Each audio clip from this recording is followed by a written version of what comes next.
البتہ یہ جو قتال اس میں بتایا گیا، میں نے عرض کیا تھا قتال ایسا نہیں ہے کہ اٹھاؤ ہتھیار جاؤ نعرہ مارو اور خودکشی کر لو، ٹکرا جاؤ. اس کا ایک پروسیس ہے. پہلے اس کے لیے مردان کار چاہیے، ایسے مردان کار جن کے دلوں میں اللہ کی محبت کے سوا دنیا کی کوئی محبت نہ رہ گئی ہو، جو ہم سورہ شورى میں پڑھ چکے ہیں. فما اوتیتم من شیء فمتاع الحیاۃ الدنیا وما عند اللہ خیر وابقى للذین آمنوا وعلی ربہم یتوکلون. طالب آخرت بن چکے ہو، واقعتاً کہنے کی حد تک نہیں، زبانی کلامی نہیں، فی الواقع. پھر ان کے اندر وہ اخلاص اور خلوص، پھر ایک نظم کی پابندی، ایک لیڈر کے ساتھ عہد، جو کہو گے. یہ تقاضے اگر پورے نہیں ہوتے، اور محترم تعداد کے اندر 2-4 سے تو نہیں ہوگا معاملہ. 4 کا ہوتا معاملہ تو حضرت موسیٰ کے ساتھ بھی تھے، 3-4 تو اور 150 تو اور بھی شاید نکل ہی آتے، کوئی ذرا اور محنت کرتے، لیکن نہیں، معتدل تعداد، ریکوزٹ نمبر. لہذا اس کو تیار کرنے کے لیے کیا طریقہ کار ہے؟ یوں سمجھیے کہ منہج انقلاب محمدی کے 2 حصے ہیں. اوپر کا حصہ ٹکراؤ، تصادم، وہ سب کو معلوم ہے. غزوہ بدر، غزوہ احد، غزوہ احزاب، فلاں فلاں اور کس کو نہیں معلوم. لیکن اکبر الآبادی کا بڑا پیارا شعر ہے، خدا کے کام دیکھو بعد کیا ہے اور کیا پہلے ہے، نظر آتا ہے مجھ کو بدر سے غار حرا پہلے. یہ غار حرا کی جو تنہائیاں تھیں، جو سوچ و بچار تھا، پھر اس نے 12 برس تک مکے میں جو دعوت، تبلیغ، تربیت، تزکیہ، تعلیم، تنظیم، یہ کام کیا ہے. یہ ہے جس کا نتیجہ سامنے نظر آتا ہے. چاہے تمہارے جسم کے ٹکڑے اڑا دیں، تم نے ہاتھ نہیں اٹھانا. یہ ارادہ آسان کام ہے کوئی؟ بلی کو بھی آپ گھیر لیں اگر کسی کونے میں تو وہ آپ پر حملہ کر دے گی. ڈیسپریٹ آدمی 2-3 کو مار کر مرے گا، ایسے نہیں مر سکتا آدمی. آدمی بڑی شے ہے، لیکن اجازت نہیں ہے. یہ تیاری جو کرائی ہے محمد رسول اللہ نے، تو ایک ہے تصادم کا مرحلہ، اور ایک ہے تصادم کے لیے آدمی تیار کرنا. آدمی فراہم کیسے کرے، تیار کیسے کرے. اس کو میں نے قرار دیا ہے منہج انقلاب نبوی کی اساسی منہاج. ایک ہے تکمیلی منہاج، تصادم، ٹکراؤ، جنگ. اساسی منہاج ہے how to procure proper people, procurement of people and then their training. یہ ہے مسئلہ، اور اس کا مرکز و محور قرآن ہے. اگلی سورہ جمعہ اسی سے بحث کر رہی ہے. یوں سمجھ لیجئے کہ بعثت محمدی کا مقصد، اس کے لیے تصادم کے مراحل یہ سورہ صف میں، لیکن اس کے لیے مردان کار کی تیاری کا عمل سورہ جمعہ میں. بسم اللہ الرحمن الرحیم. یسبح للہ ما فی السماوات وما فی الارض الملک القدوس العزیز الحکیم. هو الذی بعث فی الامیین رسولا منہم یتلو علیہم آیاتہ ویزکیہم ویعلمہم الکتاب والحکمہ. اب دیکھیے آپ، جیسے وہ آیت 3 دفعہ آ چکی تھی، یہ 4تھی مرتبہ آ رہی. وہ بنیادی طریقہ کار کیا تھا؟ قرآن کی تلاوت. قرآن اس مقناطیس کے مانند تھا کہ جس کے اندر جس کی روح بیدار ہے اس کو کھینچ لے گا. یہ ہے آپ کا آلہ دعوت. اب آپ کے پاس وہ آ گئے جو سلیم الفطرت، کسی درجے میں سلام، جن کی زیادہ سلیم الفطرت اور زیادہ جو ہے وہ فوراً آ گئے. کچھ کو تھوڑا سا وقت لگا، پھر کچھ اور وقت لگا، کچھ اور وقت لگا، تو 12 برس میں مکے کی جو ہے وہ ہانڈی کے اندر پوری طرح بلو کر نکال دیا گیا. اور جو نکالا پھر ان کی تربیت، ان کی تعلیم اسی کتاب سے. حکمت قرآن پر بیس کر رہا ہے سارا پروسیس. تربیت بھی قرآن سے، تزکیہ بھی قرآن سے، دعوت بھی قرآن سے. تذکیر بھی قرآن سے، تبشیر بھی قرآن سے، انذار بھی قرآن سے. تذکیر، انذار، تبشیر، اس سے دعوت ہو گئی. اور شفاء لما فی الصدور، دل کے اندر کے جو روگ ہے ان کا علاج. یہ دل کا روگ ہے کیا؟ دنیا کی محبت، اللہ خیر صلی اللہ، مال کی محبت، اولاد کی محبت، سب کیا ہے؟ ہاتھی کے پاؤں میں سب کے پاؤں دنیا کی محبت. یہ قرآن نکال دیتا ہے. هو الذی بعث فی الامیین رسولا منہم، وہی ہے جس نے بھیجا اٹھایا امیین میں سے ایک رسول، انہی میں سے، یتلو علیہم آیاتہ، ان کو پڑھ کر سناتا ہے اللہ کی آیات، یہ وہ مقناطیس، وَيُزَكِّيهِمْ وَيُعَلِّمُهُمُ الْكِتَابَ، وہ تزکیہ کر رہا ہے۔ تلاوت آیات کے ذریعے سے غلط نظریات ختم ہوئے، غلط نظریات ختم ہوئے، ان غلط نظریات پر جن ہمارے اعمال کی بنیاد تھی، ہر عمل کے پیچھے کوئی نظریہ ہے، کوئی ویلیو ہے جو آپ کے ذہن میں ہے، جس کے تحت آپ کوئی بھاگ دوڑ کر رہے ہیں، کوئی عمل کر رہے ہیں، وہ ویلیو غلط ہے تو عمل غلط ہوگا، ویلیو صحیح عمل صحیح ہوگا۔ قرآن نے ویلیو آپ کی صحیح کر دی، تو گویا کہ اب یہ برے اعمال، بری عادات، یہ جیسے پت جھڑ میں پتے جھڑ جاتے ہیں، خود ہی جھڑ جائیں گے، کیسے رہیں گے؟ اندر سے غذا ہی نہیں مل رہی، اندر تو جڑ ختم ہو گئی ان کی۔ یہ ہے تزکیہ۔ اور پھر تعلیم کتاب و حکمت، اب انہیں سکھاؤ، احکام دو، اور بڑی گہری بصیرت والی باتیں بھی سکھاؤ، وہ سب کے لیے نہیں ہے۔ اس کو وہ کہتے ہیں، جیسے کہ ہمارے ہاں عربی مدارس میں بھی اب ہے شعبہ تخصص، فارغ التحصیل تو تم ہو گئے، اب تخصص کرو۔ یہ اصل میں تعلیم حکمت جو ہے، یہ محمد الرسول اللہ کی تعلیم کا اور تربیت کا شعبہ تخصص ہے، یہ سب کے بس کا روگ نہیں۔ وَمَن يُؤْتَ الْحِكْمَةَ فَقَدْ أُوتِيَ خَيْرًا كَثِيرًا يُؤْتِي الْحِكْمَةَ مَن يَشَاءُ وَمَن يُؤْتَ الْحِكْمَةَ فَقَدْ أُوتِيَ خَيْرًا كَثِيرًا۔ یہ اللہ تعالیٰ کسی کسی کو صلاحیت دیتا ہے۔ وَإِن كَانُوا مِن قَبْلُ لَفِي ضَلَالٍ مُبِينٍ، اور یقیناً اس سے پہلے تو وہ کھلی گمراہی میں تھے۔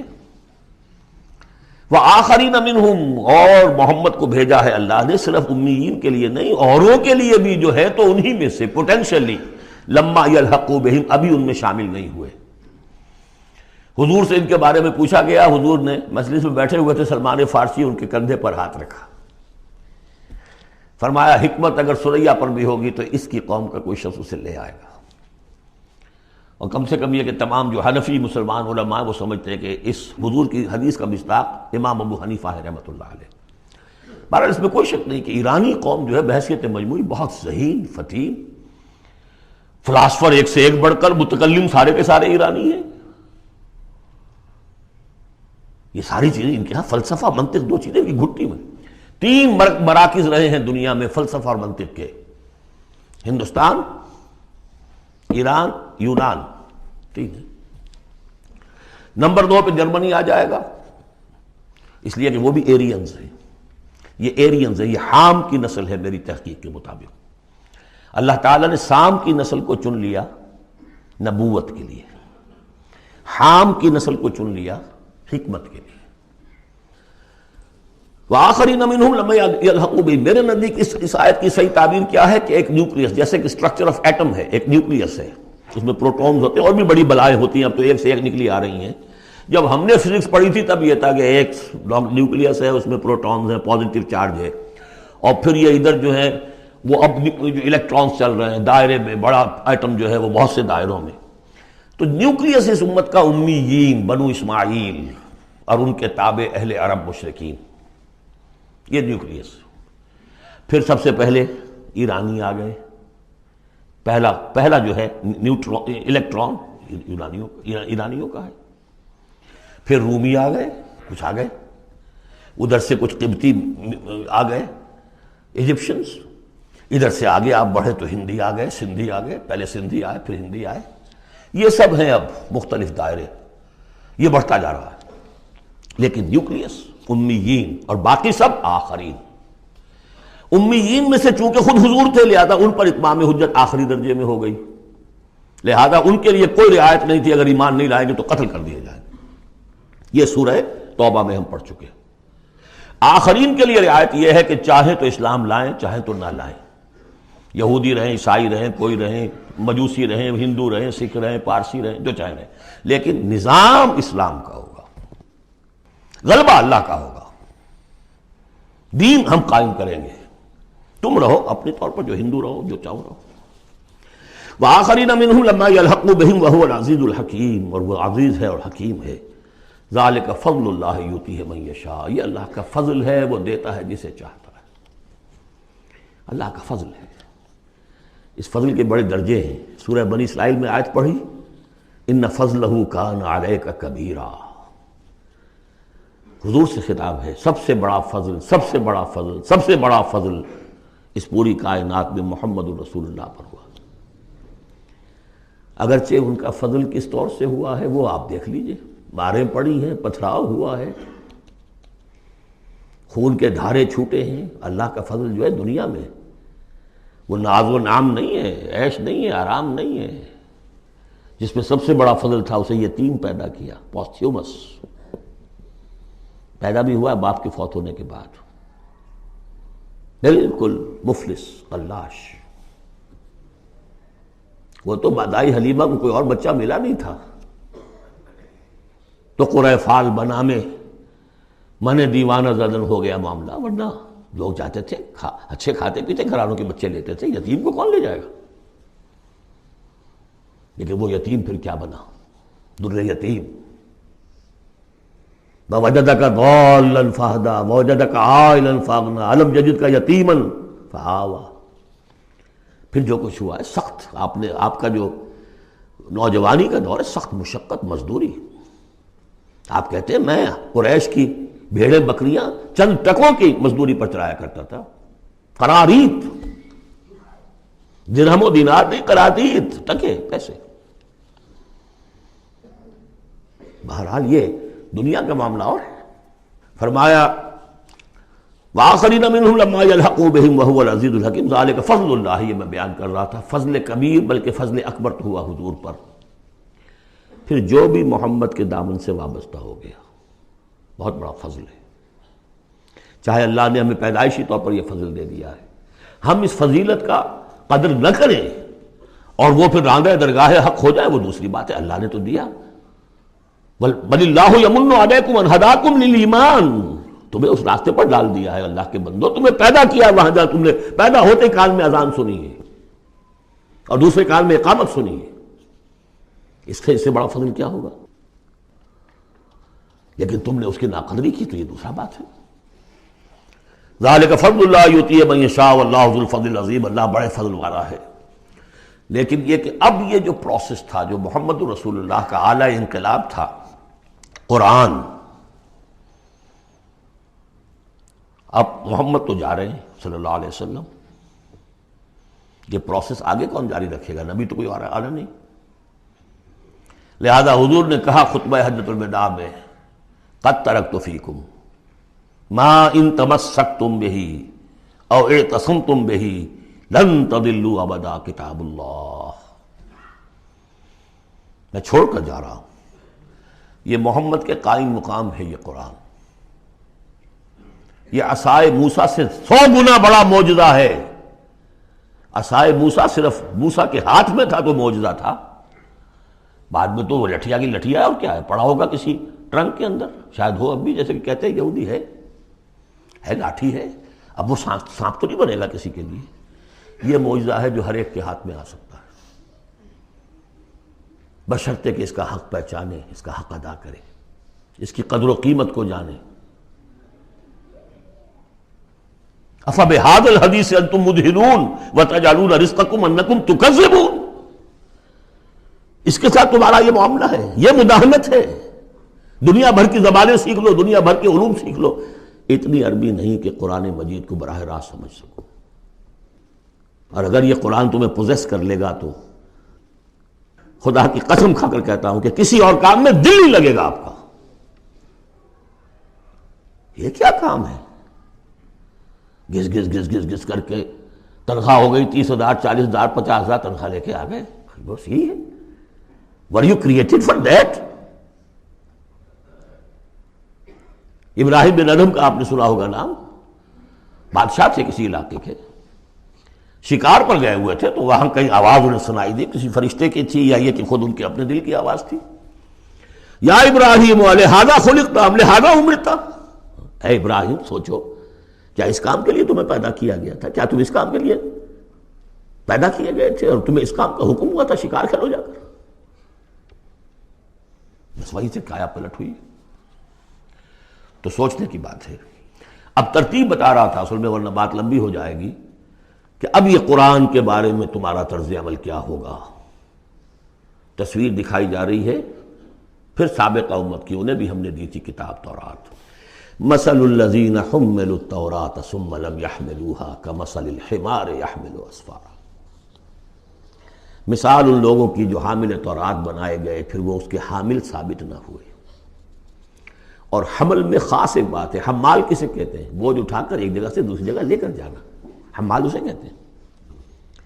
اسر اور حمل میں نے فرق بتایا تھا آپ کو سورہ بقرہ جب پڑھ رہے تھے آخری، کہ اسر وہ بوجھ ہے جس کے نیچے انسان دب کر رہ جائے، چل نہ سکے، اسر ہے، اور حمل وہ ہے جس کو لے کر چل سکے۔ اب عورت کا بھی حمل ہوتا ہے، وہ لے کر چلتی ہے۔ بہرحال جب ایڈوانس پریگننسی ہوتی ہے، دکھ تو ہے، تکلیف ہے، وہنن علی وہنن تو ہے، چل سکتی ہے۔ اسی طرح حمال ہے، وہ لے کے جا رہا ہے۔ تو حمل التوراۃ، یہ اللہ تعالیٰ جس کو یہ کتاب دیتا ہے، حامل بناتا ہے، اس کے ذمے سے پہنچاؤ۔ لَتُبَيِّنُنَّهُ، تمہارا فرض ہے اسے واضح کرو، اسے عام کرو۔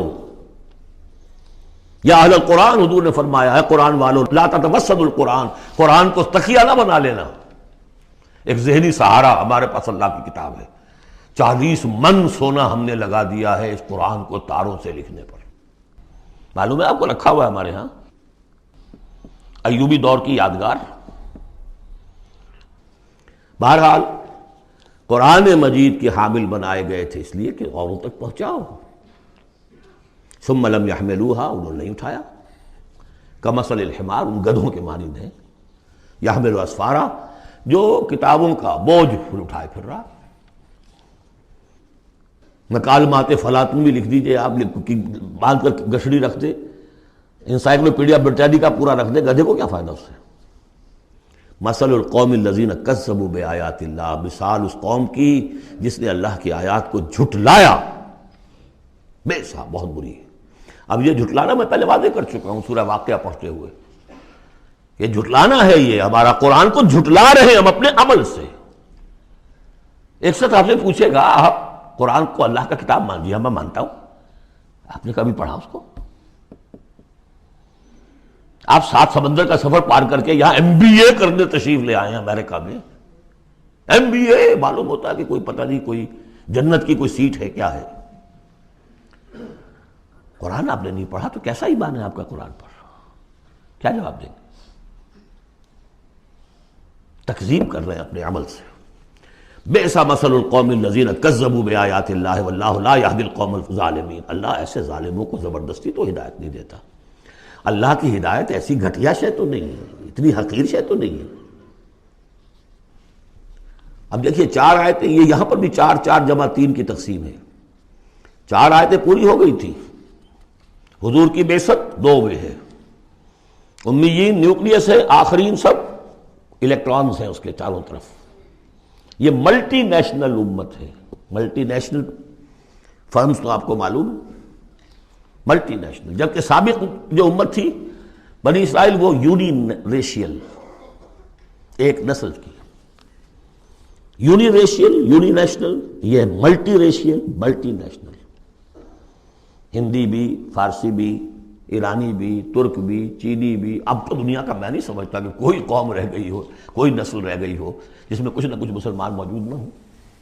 اور دوسری بات یہ کہ حضور کا بنیادی کیا ہے؟ اعلیٰ دعوت، اعلیٰ تربیت، جس سے کہ مردان کار تیار کیے جو جہاد اور قتال کریں گے، وہ ہے قرآن۔ اب آگے 4 آیتوں میں وہ جو طرز عمل ہمارا ہو گیا اس کی تصویر دکھائی جا رہی ہے بنی اسرائیل کے طرز عمل میں۔ مثل الذین حملوا التوراۃ ثم لم يحملوها كمثل الحمار يحمل اسفارا بئس مثل القوم الذین کذبوا بآیات اللہ واللہ لا یہدی القوم الظالمین۔ اس کے بعد نتیجہ کیا نکلتا ہے؟ جو آیات الہیہ سے رشتہ ٹوٹے گا تو سہارا کیا چیز رہ جائے گی؟ ہم تو اللہ کے چہیتے ہیں، لاڈلے ہیں، ہمیں تو جہنم میں کوئی جھونک ہی نہیں سکتا، جھونکے گا بھی تو دوسروں کی آنکھ میں دھول جھونکنے کے لیے چند دن کے لیے، ہمیں بھی ڈال کے فوراً نکال لیں گے۔ اللہ کو بھی چوری کرنی ہے، خیانت کرنی ہے، ہمارے لیے کرنی ہے۔ اور ہم جیسے بھی کچھ ہیں، جو بھی کچھ ہیں، زانی ہیں، شرابی ہیں، جو بھی کچھ ہیں، لیکن تیرے محبوب کی امت میں، جب تیرے محبوب کی امت میں ہے، سیلویشن از گارنٹیڈ، شفاعت تو ملنی ہی ملنی ہے۔ بہت زیادہ کرنا ہے تو کسی بزرگ کی مزار پہ دیگے بھی چڑھا ہے، بس اور کیا چاہے، اور کیا رہ گیا۔ یہ ہے وہ سارا معاملہ، یہ ہے وہ امانی، یہ ہے وہ من گھڑت خیالات، یہ ہیں وہ وشفل تھنکنگ سے جو عقیدوں کی شکل بن جاتی ہے، جس کی وجہ سے عمل سے، وہ جو اقبال نے کہا کہ پتہ نہیں نام کیا ہے اس کا، خدا فریبی کہ خود فریبی، عمل سے فارغ ہوا مسلمان بنا کے تقدیر کا بہانہ۔ وہ تقدیر کی بجائے آپ یہاں یہ عقائد جوڑ لیجئے تو پھر عمل کی کیا ضرورت ہے؟ بے وقوف ہوگا جو عمل کرے، رشوت نہ لے، عیش نہ کرائے بچوں کو، بے وقوف ہے، احمق ہے، پاگل ہے۔ قل یا ایھا الذین ھادوا ان زعمتم انکم اولیاء للہ من دون الناس، کہہ دیجئے اے نبی، اے وہ لوگو جو یہودی ہو گئے ہو، اگر تمہارا واقعی یہ گمان ہے کہ تم اللہ کے دوست اور اللہ تمہارا دوست ہے۔ ان زعمتم، زوم کا لفظ اردو میں بھی بولتے ہیں خیال خام کے لیے، بڑا زوم ہو گیا اسے۔ ان زعمتم، اگر تمہیں یہ خیال خام لاحق ہو گیا ہے، انکم اولیاء للہ من دون الناس فتمنوا الموت ان کنتم صادقین، یہ سورہ بقرہ میں آ چکا مضمون۔ اگر ایسے واقعی خیال ہے تو تمہیں موت کی تمنا کرنی چاہیے۔ دوست سے ملنے کی آرزو ہوتی ہے یا ہجر کی؟ وصال چاہیے یا ہجر چاہیے؟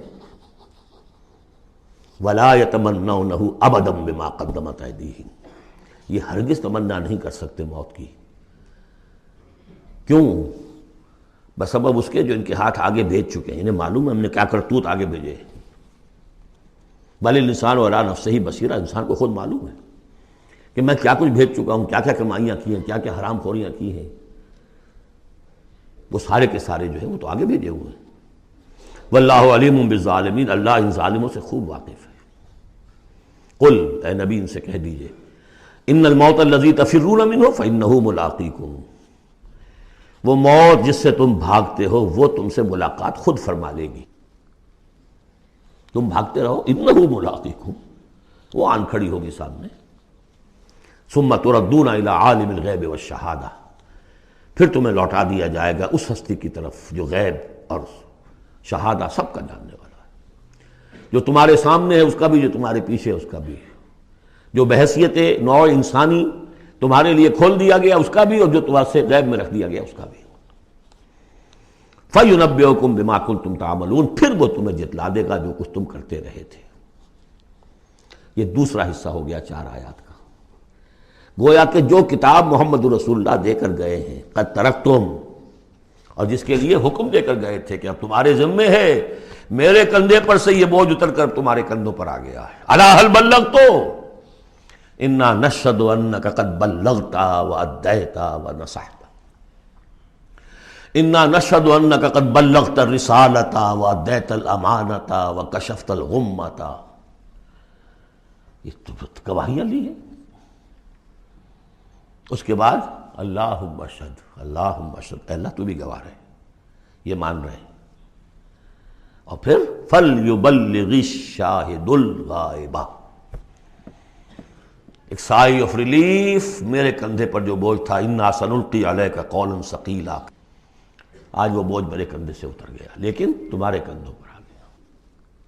مجھے تو صرف امیین تک یہ فرض براہ راست انجام دینا تھا، تمہیں پوری نوع انسانی تک انجام دینا ہے۔ A heavy burden، اس کے لیے یہ ہے دوسرا حصہ 4 آیات کا۔